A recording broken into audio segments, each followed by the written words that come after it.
देखिए, जो हालात हिमाचल प्रदेश के बनते जा रहे हैं, उसमें एक बात तो तय है कि ऋण लेने की रफ्तार इतनी तेजी से बढ़ रही है और मुझे लगता है कि इस साल के दिसंबर के महीने तक हिमाचल 1 लाख करोड़ कर्ज के नीचे होगा। अभी तक 90,000 करोड़ रुपए हिमाचल प्रदेश सरकार के ऊपर ऋण हो चुका है और जिसमें जो मुख्यमंत्री जी सुखविंदर सिंह सुक्खू जी बार बार कहते हैं कि भारतीय जनता पार्टी की सरकार के ऋण का जिक्र करते रहते हैं। कंपैरिजन में आप देखें, आंकड़े हैं, भारतीय जनता पार्टी ने 5 साल के कार्यकाल में 19,600 करोड़ रुपए का ऋण लिया और कांग्रेस ने अभी 20 महीने के कार्यकाल में हिमाचल प्रदेश में 24,176 करोड़ रुपए का ऋण ले लिया है। यानी कि जितना हमने 5 साल में लिया उससे ज्यादा, उससे बहुत ज्यादा ऋण उन्होंने 20 महीने में ले लिया और आने वाले समय में हिमाचल प्रदेश की स्थिति बहुत खराब होने वाली है। इस बात को लेकर के हमको मान करके चलना पड़ेगा और हैरानी तो इस बात को लेकर के है कि जो कर्मचारियों की जो भविष्य निधि होती है, जो जीपीएफ होता है, जिसको कर्मचारी अपने कठिन वक्त के लिए सुरक्षित रख करके काटता रहता है और उसमें से ही उन्होंने 2810 यानी कि 2,810 करोड़ रुपए जो है उनने उसके अगेंस्ट लोन ले लिया।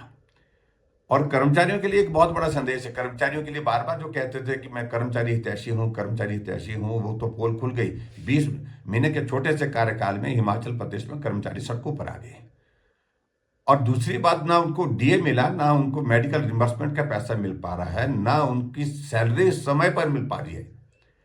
आउटसोर्स कर्मचारियों की तो 6-6 महीने से नहीं मिल रही है। एचआरटीसी की जो सैलरी है वो समय पर कभी मिल ही नहीं रही है। इन सारी बातों को ध्यान में रखते हुए हम इस बात को अगर हम देखें तो हिमाचल एक बहुत बड़े भयंकर आर्थिक संकट की ओर बढ़ता दिख रहा है, तेजी से बढ़ता जा रहा है। लेकिन हैरानी इस बात को लेकर के हमें हो रही है कि मुख्यमंत्री जी घोषणाएं ऐसी करते हैं जो हास्यास्पद स्थिति उनकी बना रही है।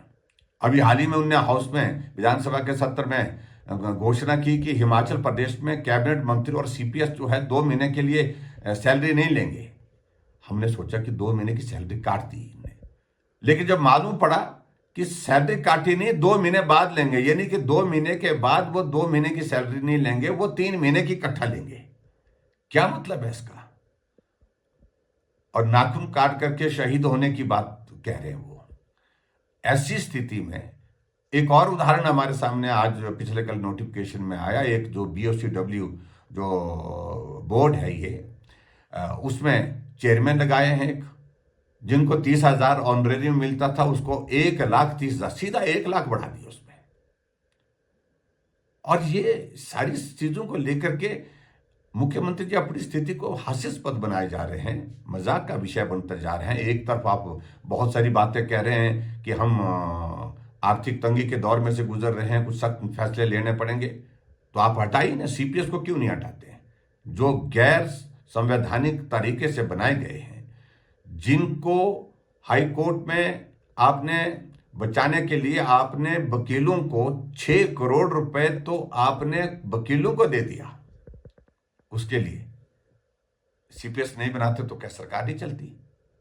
सरकार चल सकती थी, लेकिन उसके बावजूद उस पर तो आपने कभी नहीं सोचा कि भी इनके कारण आर्थिक बोझ होगा। करोड़ों रुपए उस पर जा रहा है, लेकिन 6 करोड़ के लगभग आपने वकीलों को दे दिया उनकी कुर्सी को बचाने के लिए।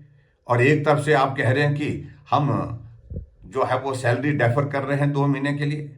और इस तरह से मैं आपको कह रहा हूं होने वाले समय में क्या होना है। अभी इन शुरुआत की कैबिनेट मंत्री और सीपीएस की सैलरी 2 महीने के लिए डेफर की और 2 महीने के बाद तीसरे महीने सैलरी 2 महीने की भी मिलेगी और तीसरे महीने की भी मिलेगी। और आने वाले समय में ये स्थिति आगे बढ़ने जा रही है। आगे कर्मचारियों को भी यही कहा जाएगा कि भाई पैसे नहीं है, 2 महीने के लिए, 3 महीने के लिए हम आपकी सैलरी नहीं दे पाएंगे, डेफर कर देंगे। 3 महीने के बाद फिर और कहेंगे कि अब 6 महीने के लिए नहीं दे पाएंगे। और धीरे धीरे ये स्थिति आ जाएगी कि सुक्खू जी हाथ जोड़ करके कहेंगे कि हमारी स्थिति अब सैलरी देने की है ही नहीं।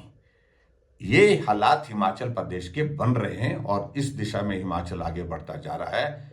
हम सब लोगों को इस सारे विषय को लेकर के चिंता है और ख़ास तौर से मैं देख रहा हूँ जो राहुल गांधी का एक मॉडल जो फ्री बीज का, जो पर्टिकुलरली एक हर बात को लेकर के वो हर जगह जहां भी चुनाव होता है तो वहां जाकर के कहते हैं कि गारंटी खटाखट खटाखट खटाखट। अब मालूम पड़ेगा हिमाचल प्रदेश में तो खटाखट हो गई, और ये खटाखट जो है कर्नाटक में भी होगी जहां उनकी सरकार है, 3 राज्यों में सरकार है, तेलंगाना में भी हो रही है। और उसी तरह से आने वाले समय में जो चुनाव हो रहे हैं जिन राज्यों के, उन चुनावों में ये खटाखट की आवाज हिमाचल की वहां पर भी गूंजेगी।